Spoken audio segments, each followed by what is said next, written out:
प्रिय साथियों, नमस्कार। मैं संजू कुमारी सरोज आप सभी का सरोज संपदा चैनल पर सहृदय स्वागत करते हूँ। आज इस सेशन में होने वाली यूजीसी रीनेट 2024 पेपर 1 जनरल के तहत टीचिंग एप्टीट्यूड से टॉप क्वेश्चंस रिवीजन फटाफट के अंतर्गत मिक्स्ड पीवाईक्यू महामैराथन पार्ट 3 का सेशन को साझा करेंगे। तो ज़्यादा देर ना करते हुए हम सब प्रश्न की ओर चलेंगे। प्रश्न 1 है, मूल्यांकन हेतु अनुष्ठान क्रम रूब्रिक्स के प्रयोग का लाभ निम्नलिखित में से कौन सा है? ए, ग्रेडिंग की महत्तर सुगमता, बी, ग्रेडिंग में बढ़ी हुई सुसंगतता, सी, बढ़ी हुई व्यक्तिपरकता, डी, महत्तर परीक्षण सुरक्षा। इंग्लिश इसकी है, which of the following is a benefit of using rubrics for evaluation? A, greater ease of grading, B, increased consistency in grading, C, increased subjectivity, D, greater test security। ABCD से सही विकल्प का चयन करना है। इसमें सही विकल्प आपका हो जाएगा ग्रेडिंग में बढ़ी हुई सुसंगतता, increased consistency in grading, option B. ये रहा आपका सही उत्तर, ऑप्शन बी।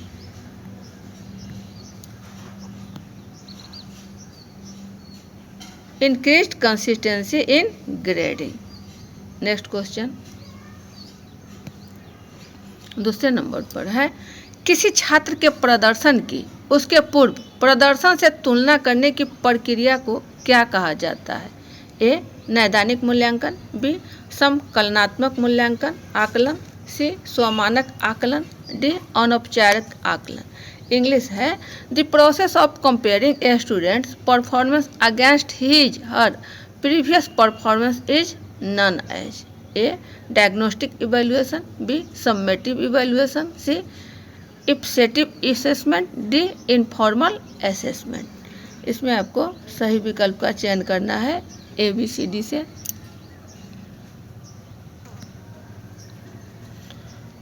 स्वमानक आकलन, इप्सेटिव असेसमेंट, तुलना करने के पूर्व से जो हमने पहला प्रदर्शन कर चुके उसके तुलना में जो छात्र प्रदर्शन करते हैं उन्हें इप्सेटिव अर्थात दूसरा का सी। ये रहा आपका सही उत्तर, इप्सेटिव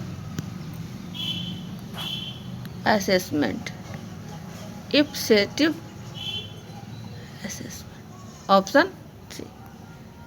नेक्स्ट क्वेश्चन 3 पर, एक कला शिक्षिका अपने विद्यार्थियों के लिए प्रसिद्ध कलाकारों की अन्योन्यात्मक गैलरी वाल बनाना चाहती है। निम्नलिखित में से कौन सा साधन सर्वाधिक उपयोगी होगा? A, screen castomatic, B, Padlet, C, Edpuzzle, D, मेंटोमीटर।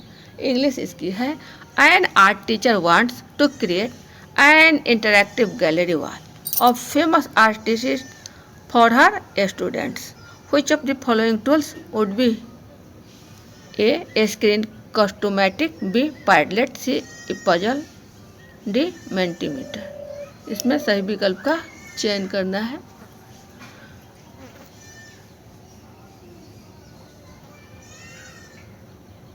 Gallery wall पर बनाने के लिए जो कलाकारी की जाती है उसके अंतर्गत आपको पैडलेट आता है, पैडलेट, ऑप्शन बी।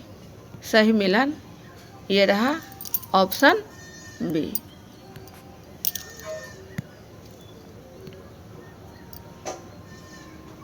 चलिए नेक्स्ट क्वेश्चन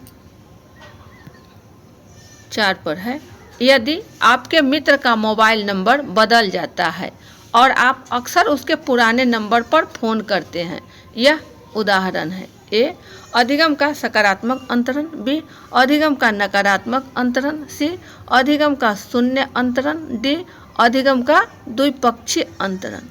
इंग्लिश इसकी है, if the mobile number of your friend change and he often continued to dial his former number. It is an example of A. Positive transfer of learning, B. Negative transfer of learning, C. Zero transfer of learning, D. Bilateral transfer of learning. इसमें सही विकल्प ABCD से चयन करना है।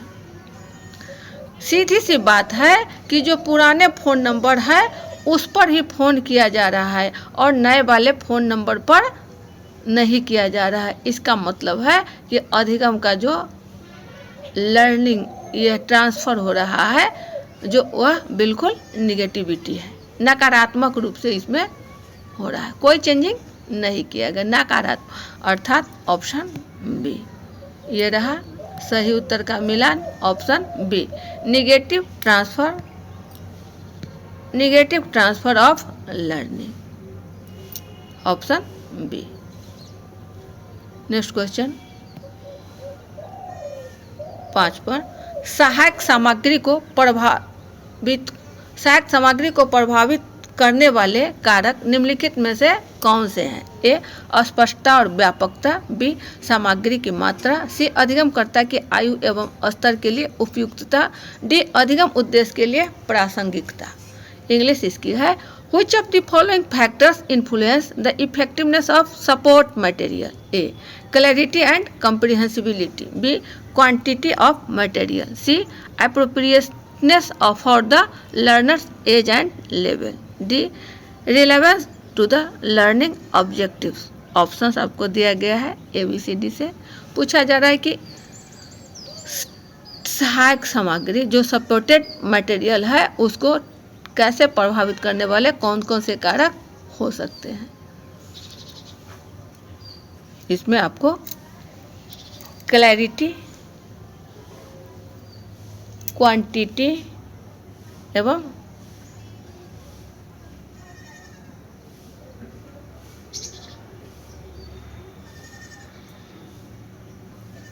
चले इसमें आ रहा है आपका सहायक सामग्री को अस्पष्टता एवं व्यापकता। यह आपका सही है कि क्लैरिटी होनी चाहिए किसी भी चीज़ के लिए। वही बी कह रहा है सामग्री की मात्रा, माने क्वांटिटी, मटेरियल बहुत सारा हो जाए लेकिन उस पर क्लैरिटी नहीं हो किससे रिलेटेड है तो यह कथन आपका नहीं हो। अधिगम की आयुकर्ता एवं स्तर के लिए उपयुक्तता, यह कथन प्रभावित करता है क्योंकि बच्चे 7 साल के हैं और सामग्री जो है 25 साल के लिए हो तो वह स्पष्ट नहीं होगा, तो यह कथन भी हमारा सही।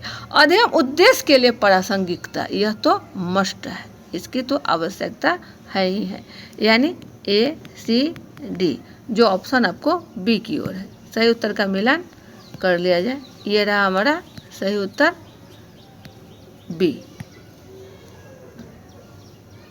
Option B. नेक्स्ट क्वेश्चन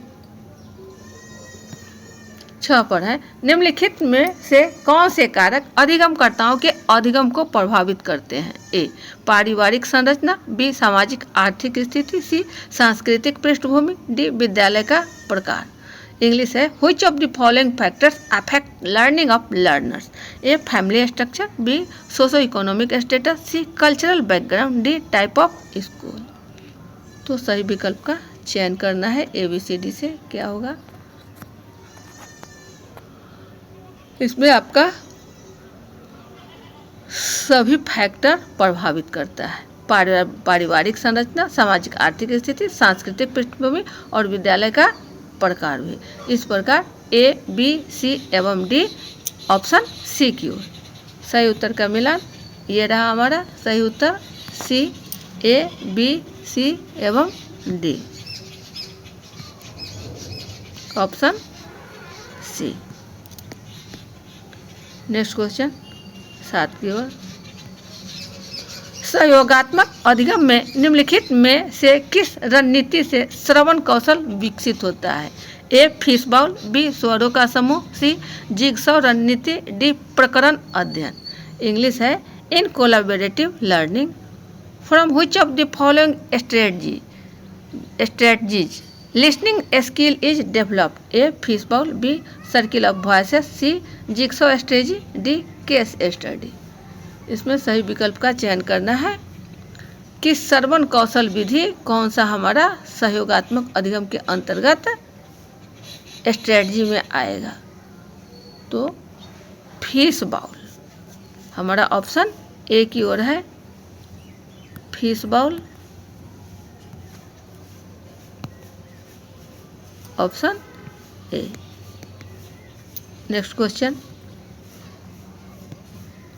8 पर है, निम्नलिखित में से कौन से स्वमानक आकलन के घटक हैं?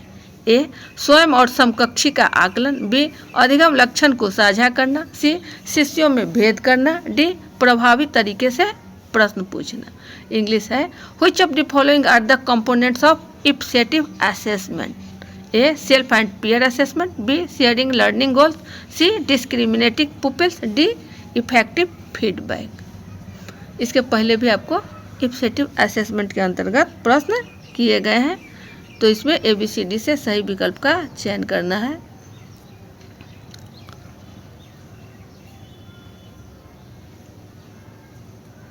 इसमें स्वमानक जिसके अंतर्गत निगेटिविटी नहीं होनी चाहिए, अर्थात शिष्यों में भेद करना, डिस्क्रिमिनेटिंग पुपिल्स, ये ऑप्शन, ये कथन आपका सही नहीं है। शिष्यों में भेद करना, बाद बाकी A, B, D और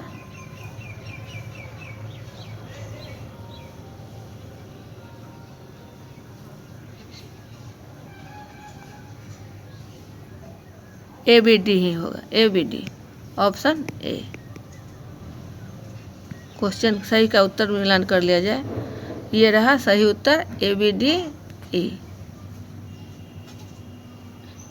ऑप्शन ए।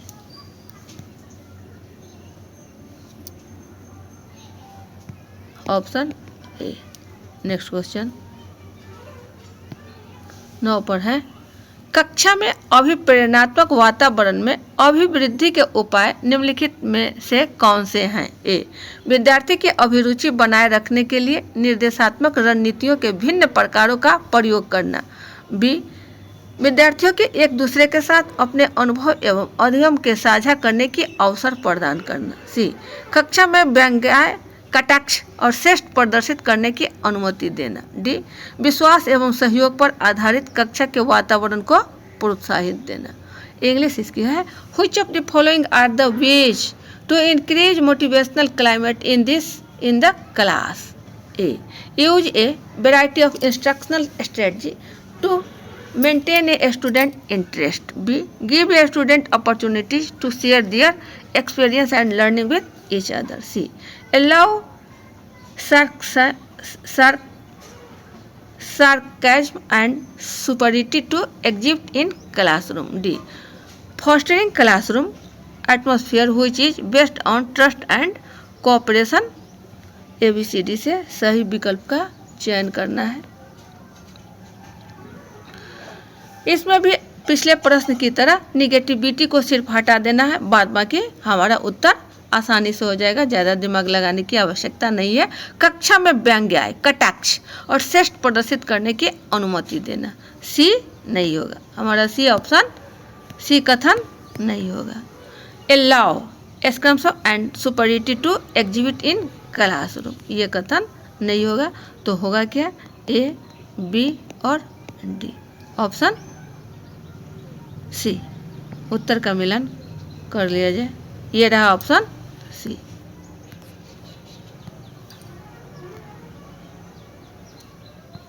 Option C. चलिए अगले प्रश्न की ओर 10 पर है, निम्नलिखित में कौन कौन प्रभावी शिक्षण की मूलभूत आवश्यकताएं हैं? ए केवल वही शिक्षण करना जो पाठ्यचर्या में शामिल है, बी अच्छा संप्रेषण कौशल, सी दृढ़ शिक्षण उपागम का प्रयोग, डी विषय का उत्कृष्ट ज्ञान, ई विद्यार्थियों से जुड़ने की क्षमता। नीचे दिए गए विकल्पों से सही उत्तर का चयन करना है ABCD से। नेक्स्ट इंग्लिश इसकी देख लिया जाए। इंग्लिश है, which of the following are the basic requirements for effective teaching, A teaching only what is included in the curriculum, B good communication skills, C using a rigid teaching approach, D excellent subject knowledge, E ability to connect with students. इसमें सही विकल्प का चयन करना है। ABCD से क्या होगा?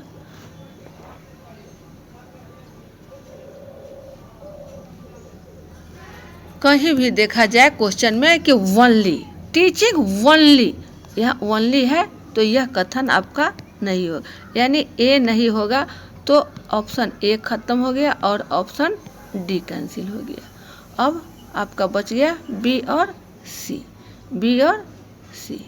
तो देखा जाए बी कह रहा है गुड कम्युनिकेशन स्किल्स, यह तो मस्ट है आपका बी होना ही होना चाहिए। जब तक कम्युनिकेशन सही नहीं रहेगा, अच्छी प्रभाविकता नहीं हो कम्युनिकेशन द्वारा, तो संभव नहीं है इफेक्टिव टीचिंग। तो बी हमारा सही है, जो ओनली ऑप्शन सी की ओर है, ओनली ऑप्शन सी की ओर है, सी। तो सही उत्तर का मिलान कर लिया जाए। ये रहा हमारा सही उत्तर, C option C. Next question 11 पर है। नीचे दो कथन दिए गए हैं। कथन 1, चयन आधारित क्रेडिट प्रणाली CBCS को केवल भारत के केंद्रीय विश्वविद्यालयों में अंगीकार किया गया है। कथन 2 है, चयन आधारित क्रेडिट प्रणाली CBCS पाठ्यक्रम के अधिगम प्रतिफल पर आधारित क्रेडिट नियत करती है। इसमें सही विकल्प का चयन करना है ABCD से। ए कह रहा है कथन 1 और 2 दोनों सही है, कथन बी कह रहा है कथन 1 और 2 दोनों गलत है, सी है कथन 1 सही है लेकिन कथन 2 गलत है, डी कह रहा है कथन 1 गलत है लेकिन कथन 2 सही है। तो इसमें आपको सही का विकल्प चयन करना है। क्या हमारा सही होगा?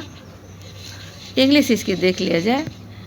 इंग्लिश है given below are 2 statements. Statement 1, choice based credit system CBCS has been adopted only in the central universities of India.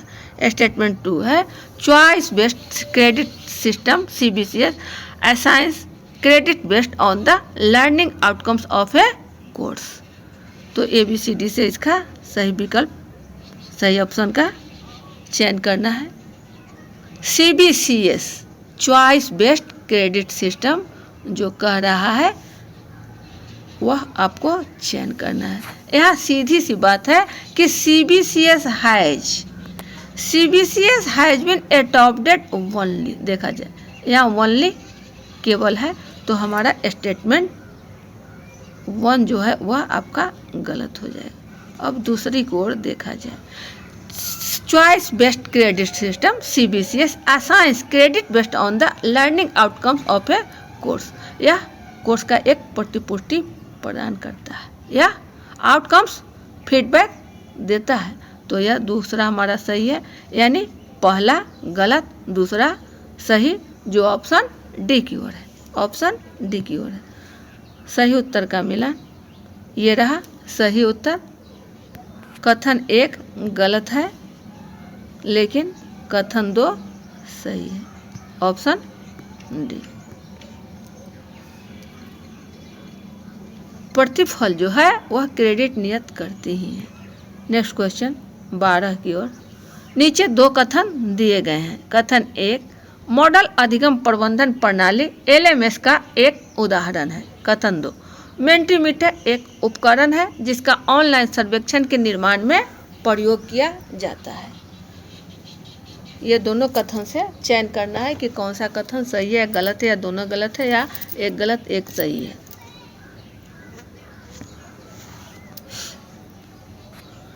तो यह LMS learning management system, English इसकी देख लिया जाए। यह है English given below are 2 statements. Statement 1, Moodle is an example of a learning management system. Statement 2 है Mentimeter is a tool used for creating only surveys. तो LMS लर्निंग मैनेजमेंट सिस्टम जो है यह एक उदाहरण है Moodle का। यह कथन आपका सही है, यानी कथन एक सही है, कथन एक सही है। कथन 2 कह रहा है Mentimeter is a tool use for creating only surveys, online surveys, online survey के लिए ही मेंटीमीटर का प्रयोग किया जाता है। तो स्टेटमेंट हमारा दूसरा भी सही है, यानी 1 और 2 दोनों सही है, जो ऑप्शन ए की ओर है, ऑप्शन ए की ओर है। Both statement 1 and statement 2 are true, 2 are true, option A. चले नेक्स्ट क्वेश्चन 13 की ओर। यह हमारा है सही उत्तर का मिलान, दोनों कथन सही है। चले नेक्स्ट क्वेश्चन 13 पर है समाज विज्ञान की कोई शिक्षक अपने विद्यार्थियों को प्राचीन सभ्यता के विषय में ऑनलाइन सहयोगी अध्ययन परियोजना पर काम सौंपती है। विद्यार्थियों को 4-4 विद्यार्थियों के समूह में विभाजित किया गया है। एक विद्यार्थी को संगत जानकारी को ऑनलाइन ढूंढने में कठिनाई होती है। विद्यार्थी द्वारा अपनाया गया जाने वाला सर्वाधिक प्रभावित उपाय क्या होगा? ए, शिक्षक को अपेक्षित जानकारी प्रदान करने के लिए कहना। बी, जानकारी पाने के लिए केवल अपने प्रयासों पर निर्भर रहना। सी, अपने समूह के सदस्यों से सहायता मांगना तथा संभावित शोध स्रोतों की चर्चा करना। डी, परियोजना छोड़ देना क्योंकि वह ऑनलाइन जानकारी नहीं प्राप्त कर पाता है। तो इंग्लिश इसकी है A social studies teacher assigns an online collaborative learning project to her students on ancient civilizations. The students are divided into groups of 4. One student finds difficulty in exploring relevant information online. What would be the most effective way the student need to adopt? A, ask the teacher to provide the required information. B, rely solely on his own effort to find the information. C, seek assistance from his group members and discuss possible research sources. D, abandon the project since he cannot find the information online.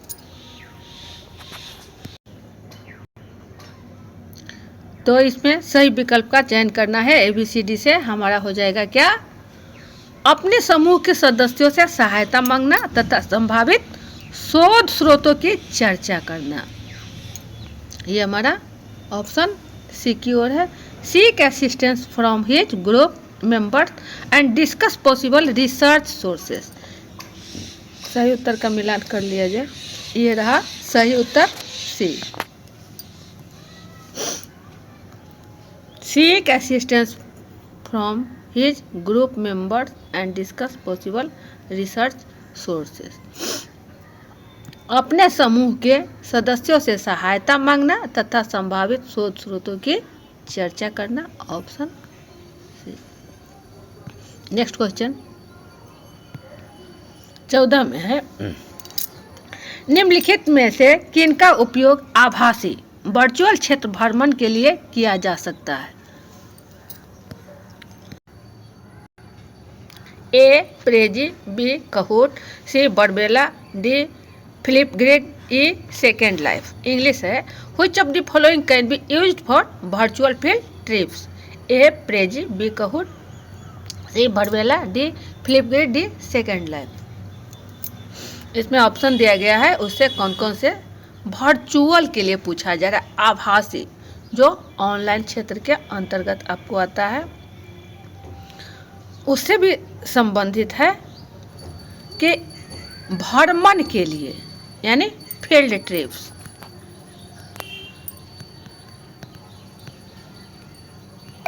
Field trips के अंतर्गत यह पूछा जा रहा है कि क्षेत्र भ्रमण के लिए क्या किया जा सकता है। तो इसमें आपका हो रहा है बरबेला और सेकेंड लाइफ, यानी सी और ई। सी और ई, सी और ई कहाँ है? हमारा ऑप्शन बी की ओर है। ऑप्शन बी की ओर है। सही उत्तर का मिलान ये रहा ऑप्शन बी। सही उत्तर सी एंड ई, यह है सी और ई, ओवरवेला और सेकेंड लाइफ।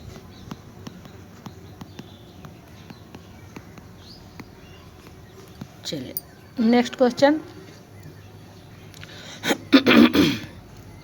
15 पर है। नीचे दो कथन दिए गए हैं।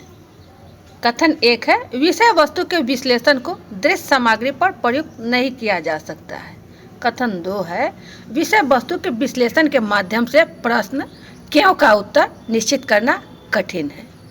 इंग्लिश इसकी है, given below are two statement. Statement 1, content analysis can not be applied to visual materials. Statement 2, it is difficult to ascertain answer why. Question through content analysis. Options आपको दिया गया है ABCD। इसमें पूछा जा रहा है कि जो दृश्य सामग्री है, जो विजुअल मटेरियल्स है, वह कंटेंट एनालिसिस के लिए उपयुक्त है या नहीं, या संभव हो सकता है या नहीं।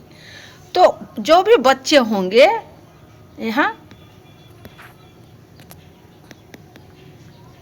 टीचर एंड स्टूडेंट से संबंधित है, क्लासरूम है। तो क्लासरूम में जब टीचर स्टूडेंट है, किसी कंटेंट को यदि विजिबिलिटी एकदम हो, विजिबल हो और उसको बच्चे आत्मसात करते हैं, वो देख भी सकते हैं, क्योंकि वो विजुअल है, उसको छू भी सकते हैं, उसको सुन भी सकते हैं, उसको महसूस भी कर सकते हैं। तो यह प्रक्रिया जो होगी बच्चों के लिए हमेशा हमेशा के लिए अंकित हो जाएगा। यह कभी भी मिसगाइड नहीं होगा कि दृश्य उसके सामने में वह आता है। तो यह कथन सही होना चाहिए, लेकिन सवाल यहाँ कर दिया है आपको नहीं। इस पर भी ध्यान देना चाहिए परीक्षा के संदर्भ में। सिर्फ परीक्षा पर ही नहीं, इस पर भी कैन नॉट बी अप्लाइड, क्या नहीं कर सकते हैं, तो बिल्कुल गलत है। इसको हम कर सकते हैं, विजुअलिटी ला सकते हैं। जैसे प्रोजेक्टर द्वारा ही हम किसी बच्चे को कोई कंटेंट का किसी विषय वस्तु पर उसको फोकस किया जाता है, तो देखता भी है, सुनता भी है और समझता भी है। तो ये कभी भी भूलने की बात नहीं होती है, उसे बहुत ही गहराई गहन अध्ययन भी इससे संभव। लेकिन यह नहीं किया जा सकता है, तो यह कथन आपका गलत हो जाएगा, कथन गलत है। दूसरा वही है, विषय वस्तु के विश्लेषण के माध्यम से प्रश्न क्यों का उत्तर करना कठिन है। विषय वस्तु के विश्लेषण के माध्यम से, तो क्यों का कठिन कहाँ, यही तो इसको उत्तर देना है। क्यों का ही तो हम करेंगे, उत्तर निश्चित करना कठिन नहीं है। यह कठिन नहीं है, यह कठिन है, यह नहीं, यह है। यह कथन आपका सही है। क्यों का उत्तर निश्चित करना कठिन है। कोई कंटेंट है, इसको क्यों यह जो प्रश्न है वाई या डिफ़िकल्टी लेवल का हो जाता है। इसका जो लेवल है वह बिल्कुल कठिन है। तो हमारा कथन 1 गलत है और कथन 2 सही है। कथन 1 गलत, कथन 2 सही है। जो ऑप्शन आपको डी की ओर जा रहा है, ऑप्शन डी की ओर जा रहा है। सही उत्तर का मिलन हम सब कर लें। ये रहा सही उत्तर, डी होना चाहिए, लेकिन आंसर जो है एनटीए द्वारा इसको खारिज कर दिया गया है, मूल्यांकन से बाहर कर दिया गया है। आप यह स्पष्ट लिखा गया है आपको यहाँ कि एनटीए द्वारा निर्धारित प्रश्न को मूल्यांकन से बाहर कर दिया गया है, बाहर किया गया है। तो प्रश्न 15 जो है यह एनटीए ने मूल्यांकन नहीं किया गया। आप अपने स्तर से और मन मस्तिष्क से सोचें कि इसमें सही क्या हो सकता है। तो अब वीडियो ज़्यादा लंबा न बने, सेशन को यहीं वाइंड अप किया जाता है। अगले सेशन में पुनः हम सब अच्छे प्रश्नों को लेकर उपस्थित होंगे। परीक्षा परीक्षा की तरह होनी चाहिए, इसे निगेटिविटी नहीं आनी चाहिए। जो भी हमारे पास कला कौशल है उसका प्रदर्शन करेंगे। जहाँ हमें कठिनाई महसूस होगी, जहाँ असुविधा होगी, उसे हम सीखने की कोशिश करेंगे और सीखना चाहेंगे, जिससे हम भविष्य में पुनरावृत्ति न कर सकें। तो परीक्षा की अग्रिम शुभकामनाओं के साथ सेशन बाइंड अप किया जाता है। तब तक के लिए जय हिंद।